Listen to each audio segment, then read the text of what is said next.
we're doing an unboxing of the iPhone 7 here.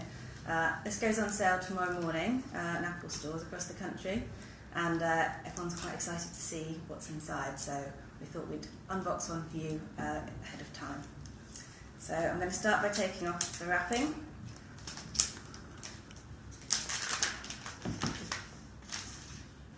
And this is what the box looks like.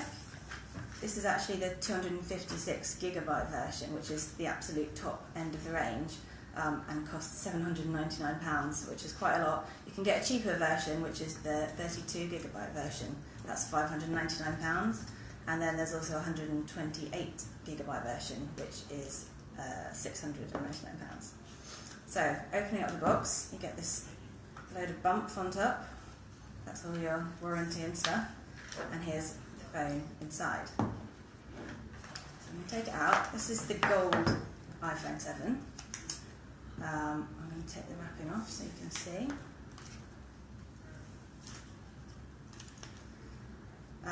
And as you can see, it looks pretty similar to the previous one. I've got the 6S here. So from the front, they look pretty much identical. On the back, you can see the main difference is that the antenna lines here along the back have gone. So Apple's actually changed this. You used to have these white lines so that radio waves could pass through the back of the phone. It's all metal, and the plastic let the radio waves go through. Apple's now redesigned this to make it easier for the radio waves to get through. So there's still a line along the bottom to let that happen, but the main lines across the back have gone. The other difference you'll see, look at the backs again, is that the camera is quite a lot bigger. This is the iPhone 7, not the 7 Plus. You might have heard about the 7 Plus having a dual lens camera. So that's it's literally got two cameras next to each other. And brings with it a whole load of extra features, like you can do optical zoom and stuff. This is the iPhone 7, and that doesn't have those features. But it does have a 12 megapixel camera, which is the same as what's on the 6S. Apple's added a few extra features like optical image stabilization. So that means that if you're taking a photo and your hand's wobbling around, then it will automatically get rid of that wobble. So there are a few sort of software features in the camera which make it a bit more attractive. But for the most part, it's pretty similar. It's just slightly bigger, as you can see again. And it sticks out a little bit. It's been redesigned so it sort of has this curve around the edge. And of course, the thing that everyone's been talking about is the fact that there's no headphone jack on the bottom. I'll show you the two side by side. So here, obviously on the 6S, we had the headphone jack, and here what's happened is that Apple's taken that away and put an extra speaker down the bottom there. And we'll talk about that a bit more in a minute, because obviously that means you can't plug in your normal headphones. So looking back in the box, we've got some headphones here. These are Apple's Airpods that come in the box. Now, you've probably heard about these wireless Airpods, which Apple released last week along with the iPhone 7.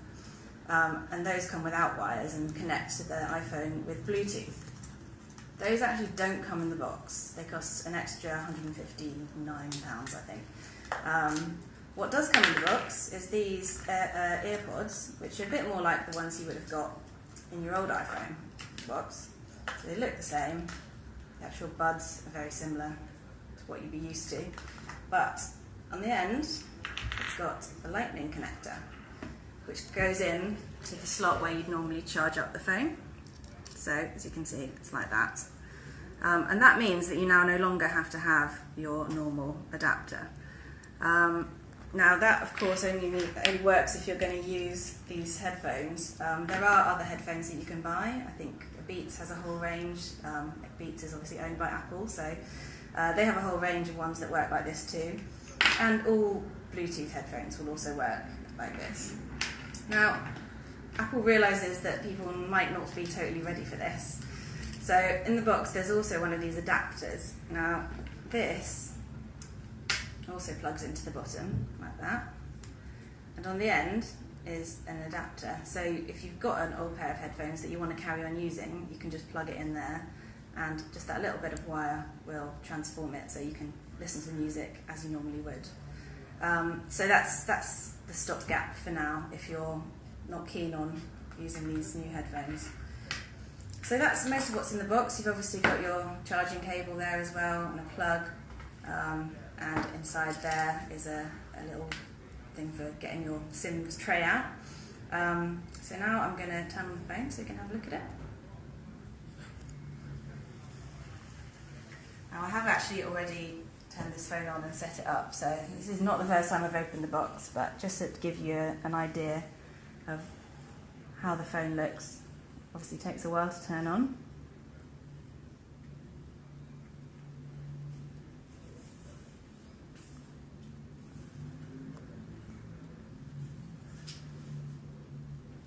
I'm going to cover up my code so you can't see it. There we go. So, this is iOS 10, and I'll just show you as a comparison, this phone still has iOS 9 on it. It does look pretty similar, as you can see. One of the things to note about the iPhone 7 is that with the home button, as you can see, they look completely identical, but with the 6S it's actually a pressable button, so it sort of clicks when you press it like that. With the iPhone 7, it's actually what they call a solid state button, so it doesn't actually move at all, but it does, if you press it, I know you can't do this yourself, but it gives you sort of haptic feedback. That's because there's a little taptic engine, as Apple calls it, inside the phone, and it recreates the feeling that you're pressing a button, even though you're not really. So you still kind of get that sensation of a button pressing, even though it's not a real button. There's a few other features that you might be interested in iOS 10. So if you swipe across like this, you get a whole load of notifications and updates from your phone, which you obviously don't have on iOS 9. And then if you swipe down from the top, again it will have your recent notifications, like that. And you can swipe across again. Got some calendar updates there, so much more sort of information packed onto the screen like this. Now if we go back to the home page, one of the things that you might be used to with your camera from the home screen is you used to swipe up to get to your camera. You now swipe across and that will launch the camera, so you can start taking films and taking photos like that. And I'll just open this up again. As you can see, for the most part it's very similar. You're not going to get a big shock when you download this.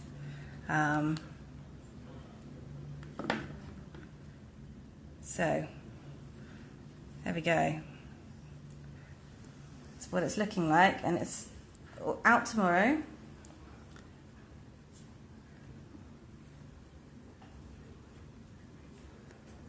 And if you're ready to give up your headphone jack, which is what everyone's most worried about, then this could be a great phone for you. Now, one of the other things that a lot of people have been talking about with this phone is that it's the first time Apple's released a waterproof phone. So that obviously means that you can get it wet. It doesn't mean that you can go swimming with it.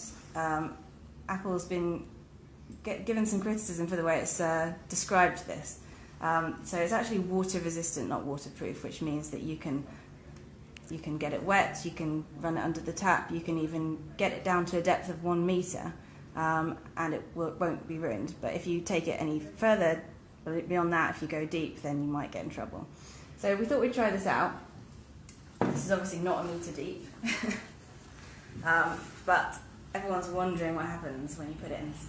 It goes against the grain to put technology in water, so I thought we'd give it a go and see what happens. So I'm going to put the screen on so you can see. Now, I'm going to do it slowly, just in case anything goes wrong. Make sure I'm using the right one. Yeah, good. So, there we go. Into the water. All the way up to the top. You can see the screen's still on. I'm going to leave it in there for a bit. You can leave it up to 1 metre deep for half an hour, up to half an hour. Now, Apple doesn't recommend that you do that, but this is just to show that if you were to get it wet when you're out, sort of in the pub, drop it into a pint glass, If you're going to spill something on it, then this would do it. So I'm going to take it out again. See, there's a bit of water still on it. Brush it off. And as you can see, everything still seems to be working pretty well. So we've got Safari there. It's opening up fine. What else have we got? Pokemon Go. So yeah, everything seems to be fine. What Apple's done is it's actually put waterproofing inside the ports. So that means that, you know, even though the water is going inside, it's not actually affecting the electronics inside, which is a relief. So far, this looks so good. Okay. So we've got a cup of tea here as well. Thank you, Joe. So, I guess this is a more real life situation, isn't it? You're working at your desk and you've got your cup of tea next to you. I'm going to try not to get this all over the table. Just see what happens.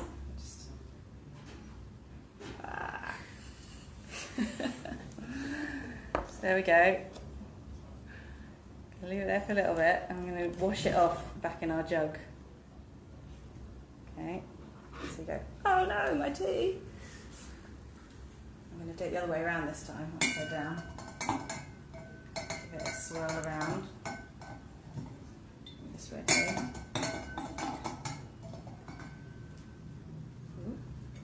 Let the health up.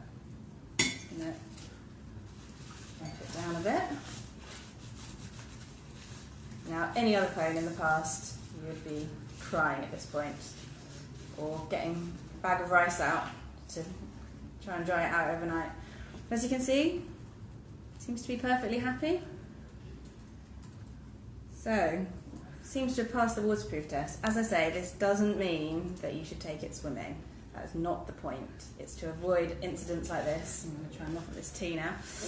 Incidents like this, which often happen, and we've all been there, probably all had a situation where we've dropped our phone in the loo or in the sink or spilt something on it and it's ruined it, and this is just about the right amount of waterproofing to avoid that situation.